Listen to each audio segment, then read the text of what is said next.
Assalamualaikum warahmatullahi wabarakatuh. Selamat datang di channel Klik Paham. Video kali ini saya akan membahas tentang fungsi dari fitur-fitur yang ada pada menu Home Microsoft Word. Ya. Jadi kita kenali satu persatu menu-menu yang ada di Home. Mungkin ini sudah banyak yang familiar ya, tapi kita tidak apa-apa, kita bahas. Kalau paste ya, ini untuk menempelkan konten, baik dia berupa teks ataupun gambar ya, yang kita copy. Misalnya ini kita copy ya, kemudian kita tempel di sini, paste. Nah, seperti itu manfaatnya. Kemudian kalau untuk cut sama copy sudah jelas ya. Yang berikutnya di sini ada format painter. Nah, format painter ini maksudnya dia misalnya ini saya rubah dulu ya stylenya. Saya rubah style tulisannya, saya pilih ini. Ya. Oke. Nah, kalau kita ingin tulisan yang di bawah ini formatnya seperti ini, ya sama seperti ini, kita bisa dengan cara memblok ini tulisan, kita klik format painter, kemudian kita blok kalimat yang ingin kita samakan format tulisannya. Nah, ini berubah. Ya, jadi otomatis berubah. Oke, yang berikutnya ini sudah familiar ya, untuk menentukan bentuk-bentuk tulisan atau style-style tulisan ini untuk ukuran tulisannya. Nah, ini untuk memperbesar, kita blok yang kita ingin rubah, ini memperbesar ukuran tulisan, ini untuk memperkecil kembali tulisannya. Kemudian ini kalau kita ingin merubah dalam setiap kalimat itu di awalnya pakai huruf besar. Tapi kalau misalnya kita ketik memang habis titik ya, kemudian spasi itu akan otomatis huruf besar di depannya. Kemudian ini lowercase, ini akan merubah ketikan kita ini menjadi huruf kecil semuanya. Seperti ini, semuanya jadi huruf kecil. Kemudian untuk uppercase semua akan berubah menjadi huruf kapital.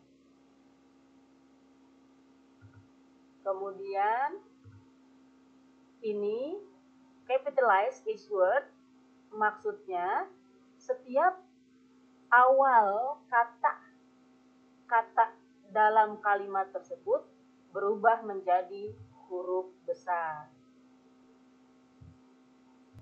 Berikutnya ini B sudah biasa ya. Untuk menebalkan tulisan kita blok dulu yang ingin kita rubah, kemudian klik B, ini bold, tebal, kemudian ini untuk miring, kemudian ini untuk garis bawah. Ya. Nah, untuk jenis garis bawahnya atau style garis bawahnya, kita bisa pilih ini, klik ini, kita mau yang mana? Ya. Mau mana model garis bawahnya, kita pilih saja yang sesuai dengan kebutuhan atau selera teman-teman. Kemudian kita juga bisa memilih warna dari garis tersebut ya. Kemudian ini sudah jelas untuk menggaris tengah di tengah kata ya, di tengah huruf tersebut. Ini ya, jadi seperti ini. Kemudian kalau ini untuk membuat tulisan kecil yang ada di bawah ya. Misalnya ini MTS ini saya jadikan kecil, jadi agak ke bawah dia. Nah, ini. Kemudian kalau ini sebaliknya jadi seperti pangkat. Ya, seperti itu. ini untuk mewarnai latar dari tulisan.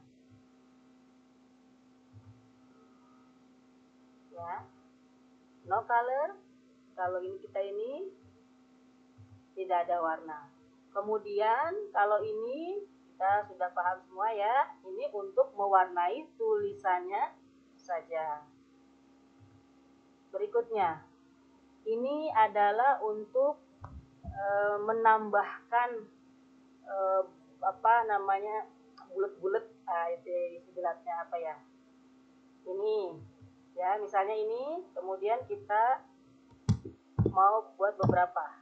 Nah, seperti ini jadinya. Ya, itu tinggal dipilih mau menggunakan yang mana. Nah, kalau ini juga hampir sama seperti yang ini, tapi dia berupa, di sini ada berupa angka ataupun abjad, besar ataupun kecil, huruf Romawi kecil ataupun huruf besar, seperti itu. Tinggal dipilih. Ini sudah umum ya. Oke. Nah, kemudian yang ini untuk paragraf, style paragrafnya. Kita mau dari yang ini rata kanan sama rata kiri. Kemudian ini yang rata sebelah kanan. Nah, ini jadi tidak rata, kanannya rata. Kemudian kita mau ke tengah paragrafnya seperti ini, atau yang rata kiri. Ya, sesuai dengan kebutuhan ataupun selera masing-masing ya. Nah, ini untuk paragrafnya, spasinya, untuk jarak antara satu baris dengan yang lainnya. Ya, ini sudah biasa ya, sudah umum. Kemudian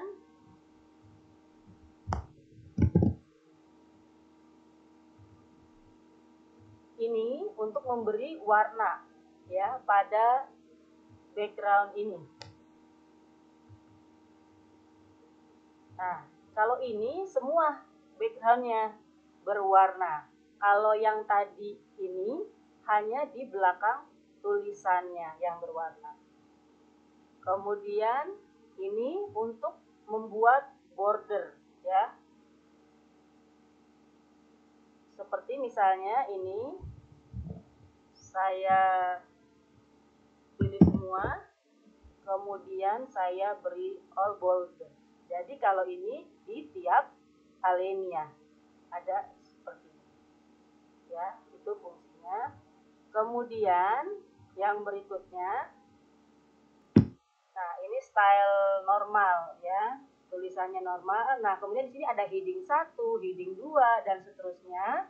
Heading itu fungsinya untuk mengatur struktur dokumen kita, ketikan kita ini diatur strukturnya ya. Jadi untuk menandai dia ini sebagai judul atau subjudul atau sub-subjudul atau bab ya, bab, subbab, sub-subbab.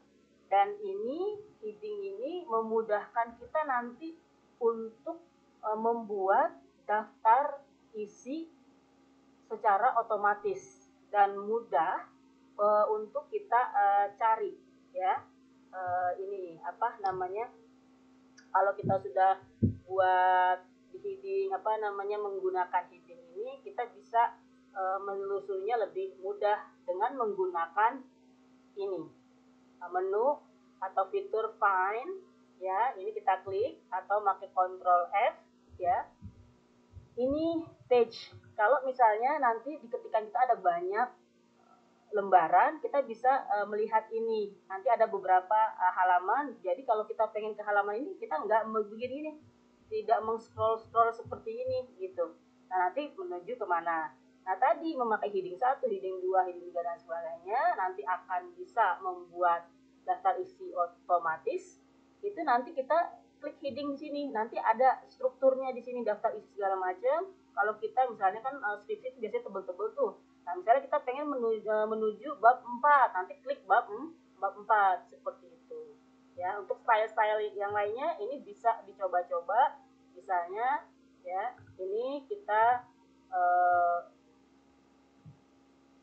blok dulu, kemudian kita pengen yang mana. Nah, stylenya ini, apakah ini, ya, itu sesuai dengan kebutuhan teman-teman, ya, dan juga tentu juga terkait dengan selera, ya. Oke, kemudian untuk ini replace, ini untuk menggantikan kata, misalnya ada kata yang salah atau misalnya ingin diperbaiki karena kita nggak tahu nih posisinya di mana, ya. Misalnya kita ingin misalnya di sini kan ada kata contoh, ya, ini ada kata contoh, misalnya kita pengen mengganti kata contoh, ya, dengan kata misalnya apa gitu, contoh misalnya dengan kata baku, ya, replace all, ya, kemudian oke. Nah, jadi tadi tulisan contoh itu jadi ini baku. Ada dua baku. Tadi kan contoh-contoh, ini jadi baku. Ya, seperti itu. Berikutnya select ini biasa ya untuk ini ya memilih, ya, untuk memilih. Kemudian AdSense ini online ya, untuk menambahkan fitur-fitur baru yang belum ada di dalam Microsoft Word ini yang kita pakai. Kita jadi bisa menambah ads atau fitur-fitur baru. Misalnya kita mau tambahin AI untuk Microsoft Word gitu. Nanti ini bisa dicari melalui ini. Tapi ini harus online ya, seperti itu. Untuk video kali ini saya cukupkan. Kalau misalnya teman-teman ada yang ingin didiskusikan, silahkan komentar di bawah. Assalamualaikum warahmatullahi wabarakatuh.